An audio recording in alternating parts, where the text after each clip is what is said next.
Hey everyone, today I will show you a sci-fi romance drama film titled Passengers. Now, let's dive into today's movie. The interstellar spaceship Avalon can be seen traveling through space, headed to a colonized world called Homestead 2. All of its quarters are empty. The vessel is on autopilot. The 258 crew members as well as the 5,000 passengers are in hibernation. Suddenly, the ship passes through an asteroid belt that's weakening its shields.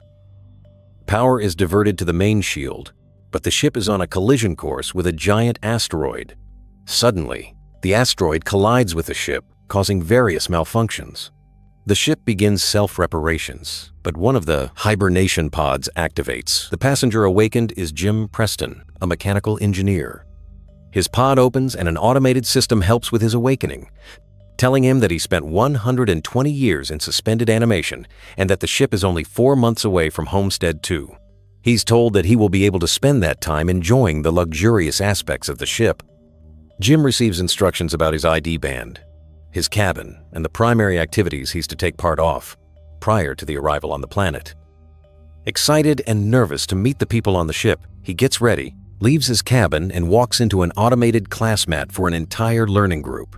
Jim looks a little anxious as the hologram explains the situation on Earth, calling it overpopulated, overpriced, and overrated. It tells him to hold his questions to the end of the lesson, but Jim keeps asking why he's the only one there. He realizes that the hologram can't answer him and goes to search for other people. He gets to the main concourse of the ship. No one is there either, but an automated informational desk offers to help. Jim asks to talk to a real person, and it sends him off to talk to a steward, but when he finds that no one is there too, he asks to speak to the captain. When he gets to the bridge, even though he doesn't have access to go inside, he can see that none of the main crew is awake either. Jim eventually goes to the observatory, where he finds out that the ship is actually 90 years away from Homestead 2. He realizes that he woke up too soon, so he rushes back to the concourse and sends a message back to Earth asking what he should do because he doesn't know how to get back into hibernation. The communication system informs him that the overpriced call to Earth would take approximately 55 years to get an answer back. Jim is devastated. He walks around and finds the ship's bar where he sees another person. As he's talking to the bartender, something seems strange about him. When he goes to get him a drink, Jim realizes that he's an android. It's called Arthur. Jim wants to find out more information from him, but he can't even explain to the android how it's possible for him to be there ahead of time. Jim wakes up in his cabin the next day and goes to the cantina, where he quickly realizes that most of the things on the menu are reserved for gold-class passengers only. He gets his plain coffee and tries to figure out how to fix his hibernation chamber. After he gets all the tools, he manages to get it operating and lies down inside of the pod. But nothing happens. Next, he decides to use the tools he found to get into the crew's hibernation chambers. That doesn't work either. Small malfunctions happen around the ship. Jim keeps returning to the bar to drink, but mostly to talk to Arthur. The android gives him some advice that convinces him to break into one of the gold-class rooms and try to have some fun on the ship. Jim tries all the restaurants, the games, the entertainment system. But as time passes, he becomes even more miserable to be there alone. One day, he gets drunk and wanders around the hibernation pods when he stumbles into an airlock with spacesuits designed for spacewalks. Jim gets into his suit and goes to the airlock, pushes a lever, and then the button to release the airlock door. Once outside the ship, he's mesmerized by the view. He's the only conscious human being experiencing that moment in time. Jim releases the magnets on his boots and floats in space, feeling devastated. He comes back inside, takes off the suit, but goes back to the airlock without it on. He pulls the lever, ready to end it all, but changes his mind in the last moment, runs back inside, and slips on a bottle. Jim stands up and is instantly drawn to a woman in one of the pods named Aurora. He searches for her files in the directory and listens to her passenger interview, becoming enamored with her. Later, it is seen sitting next to her pod, still listening to her interviews. Back in the bar, he's reading some of her work and is talking to Arthur about her writing. He becomes obsessed with the irony of his situation, going to another planet for a better life, waking up early and not getting there, and finding his perfect woman only for her to be out of reach. Jim keeps thinking about her and starts getting the idea to wake her up too. He talks it over with the android, but he doesn't understand the conundrum. If he wakes her up for his own benefit, he'd be stranding her there with him to die on the ship. Jim decides against it first, but as time goes by, he can't let it go. Until one day, he changes his mind. He goes to her pod and manages to activate it. As she's waking up and going through the same process as he did, he hides and goes back to his room. A little bit later, he goes to the main concourse, hoping to find her. And there she is, just as confused as he was a year ago. Jim tells her they're the only ones awake and takes her to the observatory. Then he tells her that he can't get to neither the crew nor the main commands of the ship. Aurora freaks out and wants to get back into her pod. When they get to it, Jim explains that there is no special equipment on the ship that can help them get back into hibernation, effectively telling her that they're stranded. They go back at the concourse and he tells her that she should rest, since she just came out of hibernation. She feels sorry for him, having to spend more than a year alone on the ship. Jim goes back to the bar, feeling regretful about what he did. He asks Arthur not to tell Aurora that he was the one that woke her up. The next day, Aurora wakes up. She goes back to the concourse and asks the automated info desk about the hibernation pods. Jim joins her there and they go to get breakfast. As they leave, the info desk has some sort of malfunction. In the cantina, Aurora realizes that Jim has been eating the same breakfast for more than a year and gets him one of the gold class menus. They talk about the possibility to fix the pods, but unlike Jim, Aurora isn't ready to give up. She searches through the infirmary, then goes through research documents, eventually ending up at the crew's hibernation quarters trying to break the doors open. Jim notices more malfunctions throughout the ship. Sometime later, Aurora laments about her life on the Avalon. She writes, jogs around the ship and swims in the pool, becoming more and more aware of her situation.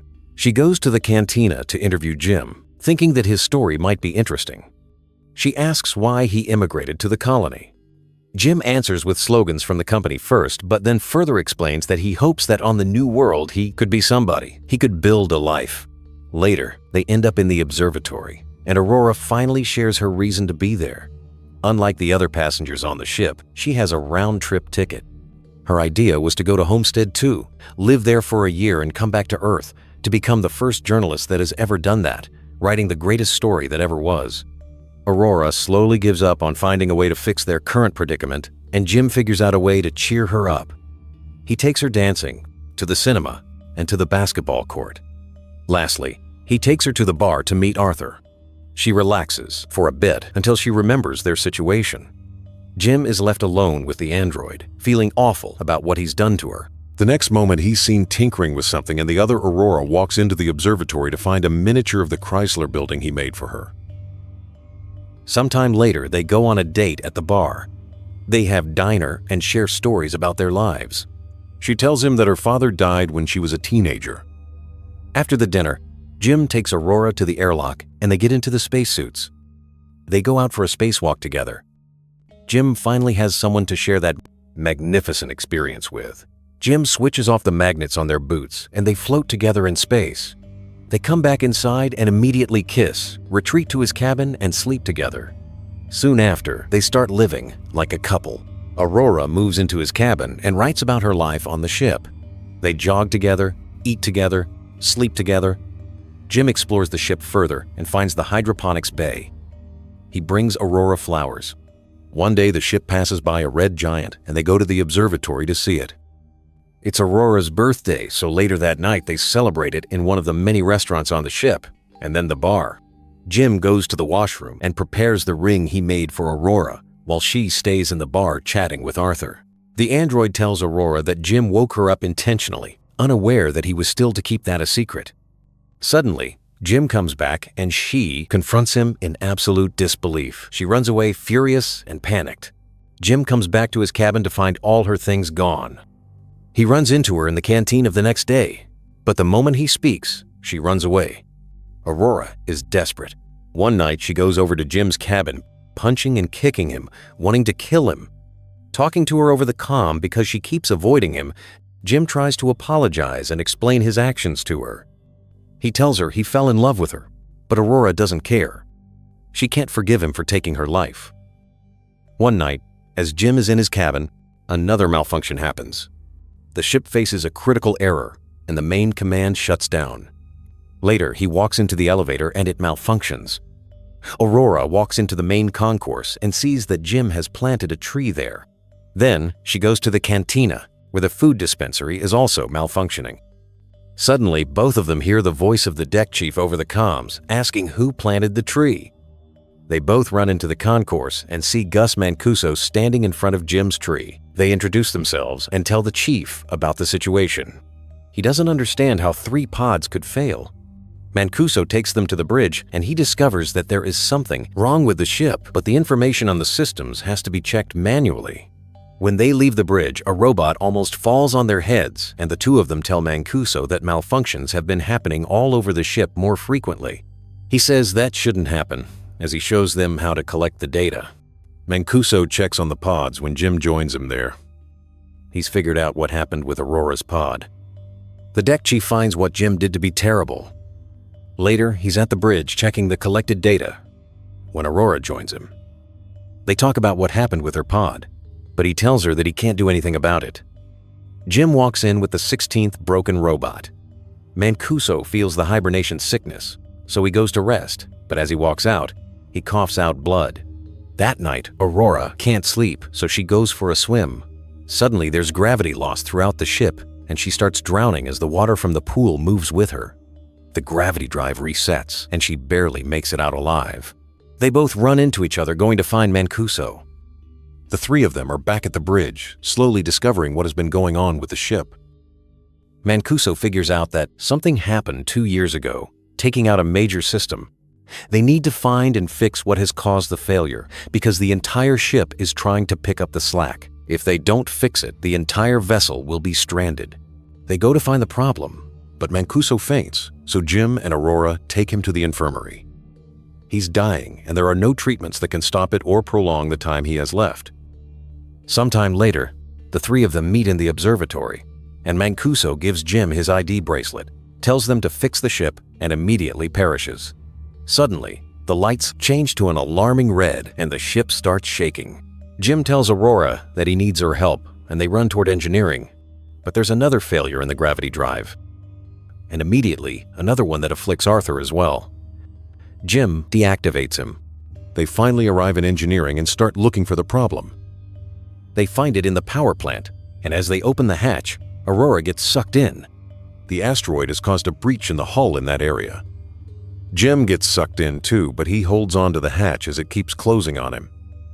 Eventually, he gets sucked in too, but they quickly manage to seal the breach. Instantly after fixing that problem, Jim realizes that there is more than one breach in the hull. The 2 of them follow the trajectory of the meteor and find that it has hit the reactor control computer. Jim thinks he can find replacement parts for it. They find the part and change it, but the process of venting the reactor still fails.